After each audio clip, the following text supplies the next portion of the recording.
So Bachhala Malli movie ఇప్పుడే చూసాను అనమాట. నాకు మాత్రం సినిమా యావరేజ్ అనిపించింది. చాలా పొటెన్షియల్ ఉన్న పాయింట్ ని అగమామం పట్టించిన అనిపించింది అనమాట. ఒక మనిషి మూర్ఖత్వం అండ్ మొండితనం వల్ల వాని లైఫ్ లో ఉన్న మనుషుల జీవితాలన్నీ ఎలా మారిపోయాయి అనేది పాయింట్ అనమాట. దానికి తగ్గట్టుగా వీళ్ళు పేపర్ మీద స్క్రిప్ట్ చాలా చాలా బాగా రాసుకున్నారు. ఎగ్జిక్యూషన్ లో చాలా ఫెయిల్ అయ్యారు అనిపించింది అన్నట్టు. ముఖ్యంగా మూవీ బిగినింగ్ కూడా సెటప్ చాలా బాగా పెట్టుకున్నట్టు అనిపిస్తూ ఉంటది. హీరో క్యారెక్టరైజేషన్, అసలు ఏం జరుగుతుంది, వీని వల్ల జనాలు ఎలా సఫర్ అవుతున్నారు, వాటన్నిటిని బాగా చూపించారు అనిపించింది. వాటికి రీజన్స్ ఏవైతే ఇచ్చారో వాటిని ఇంకొంచెం బాగా చూపించుండి ఇంకొంచెం ఎమోషనల్ గా ఇంకా బాగా రాసుంటే ఇంకా బాగుండేదని ఫీలింగ్ వచ్చింది. అది అండ్ ఆల్సో మెయిన్ కాన్ఫ్లిక్ట్ ఏదైతే ఉందో దాన్ని చాలా తక్కువ వాడారనిపించింది. దాన్ని ఇంకొంచెం ఎక్స్ప్లోర్ చేసి ఎమోషనల్ గా ఇంకొంచెం వెయిట్ ఇచ్చి ఉండుంటే అది ఇంకా బాగుండేది. కాకపోతే వీళ్ళు చాలా రొటీన్ ఆస్పెక్ట్స్ లోకే ఎక్కువ వెళ్ళారనే ఫీలింగ్ వస్తుంది అనమాట. ఫస్ట్ హాఫ్ అంతా కూడా బ్లాండ్ గా పోతా ఉంది అనే ఫీలింగ్ లో అప్పుడప్పుడు హరితేజ వాళ్ళ కామెడీ నాకు బాగా నచ్చింది. డ్రైగా ఉన్న సినిమాలో వీళ్ళది కొంచెం మంచిగా అనిపించింది అనమాట. హీరో హీరోయిన్ వాళ్ళ లవ్ స్టోరీ చాలా రొటీన్ గా ఉన్నా గానీ బ్లాండ్ గా వెళ్తున్న స్టోరీకి ఇది ఓకే, ఇంకొంచెం ముంగడికి వెళ్తుంది, ఇంకొంచెం పేసింగ్ తీసుకునే ఫీలింగ్ వచ్చింది.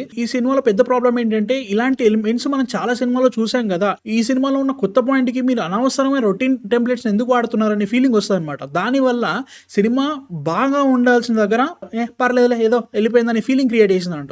ముఖ్యంగా ఫాదర్ అండ్ సన్ ఎమోషన్ ఉన్న ఎలిమెంట్స్ అన్ని కూడా వాటికి ఇంకొంచెం బ్రీతింగ్ టైం ఇచ్చి ఇంకా బాగా రాసుంటే బాగుండదని ఫీలింగ్ వచ్చింది. కాకపోతే సినిమాలో స్క్రీన్ ప్లే వైజ్ గా వీళ్ళు చాలా ఇంట్రెస్టింగ్ టేక్స్ తీసుకున్నారు. అవి చాలా వరకు సక్సీడ్ అనే చెప్తా. ముఖ్యంగా క్లైమాక్స్ లో జరిగే సిచ్యువేషన్ మాత్రం చాలా బాగుంది అనిపించింది. ఓ ఇంత పెద్ద జరిగిపోయింది అనే ఫీలింగ్ వస్తున్నట్టు. కొంచెం హార్డ్ హిట్టింగ్ కూడా ఉంటది, అది మంచి అనిపించింది. క్యారెక్టర్స్ వైజ్ గా మాత్రం హీరో క్యారెక్టర్ ని చాలా బాగా రాసుకున్నారు. మిగతావన్నీ కూడా ఓకే అనే ఫీలింగ్ వచ్చింది. రావు రమేష్ గారి క్యారెక్టర్ నాకు చాలా ఇంట్రెస్టింగ్ గా ఉందనిపించింది. ఈ సినిమా మెయిన్ గా ఎమోషన్ మీనే బ్యాంక్ అవుతుంది. కాకపోతే ఆ ఎమోషన్ తక్కువైంది అనిపించింది ఈ ఫిల్మ్ లో నాకైతే మాత్రం. మంచి మంచి ఎలిమెంట్స్ పెట్టుకున్నారు. లైక్ సినిమా స్టార్ట్ అవడం ఒక శ్లోకంతో స్టార్ట్ అవుతుంది. ఆ శ్లోకంలో ఉన్న మీనింగ్ తో సినిమాని ఎండ్ చేస్తారు. అది చాలా ఇంట్రెస్టింగ్ అనిపించింది అనమాట టేక్. అట్లాంటి ఎలిమెంట్స్ ఉన్నా గానీ సినిమా చాలా వరకు రొటీన్ గా బ్లాండ్ గా ఏదో వెళ్తుంది అనే ఫీలింగ్ లో వెళ్ళిపోయింది. ఫస్ట్ హాఫ్ అంతా కూడా ఓకే అనే ఫీలింగ్ వచ్చిన తర్వాత సెకండ్ హాఫ్ లో ఓకే బాగుంది అనే ఫీలింగ్ క్రియేట్ చేసి సినిమా ఎండ్ అనమాట. పర్ఫార్మెన్స్ వైజ్ గా మాత్రం అల్లరి నరేష్ గారిని ఈ క్యారెక్టర్ లో నేను చూడలేకపోయాను. ఎందుకు ఐ డోంట్ నో వై. ఆయన మరీ కావాలని టూ సీరియస్ చేయాలని చేస్తున్నారనే ఫీలింగ్ వచ్చింది తప్ప ఆయన కూర్చోలేదనే ఫీలింగ్ వచ్చింది. బట్ ఉన్నంతలో ఆయన బాగా చేశారు అనిపించింది. అమృత అయ్యర్ గానీ రావు రమేష్ గారి క్యారెక్టర్ బాగా అనిపించింది. హరితేజ నాకు నచ్చింది. ఎందుకు I don't know why man. ఈ సినిమా నాకు నచ్చింది. ఓవరాల్ గా పర్ఫార్మెన్స్ మాత్రం ఆల్ ఓవర్ గా బాగానే ఉంది అనిపించింది అన్న నాకు. బ్యాక్గ్రౌండ్ మ్యూజిక్ కూడా బాగుంది.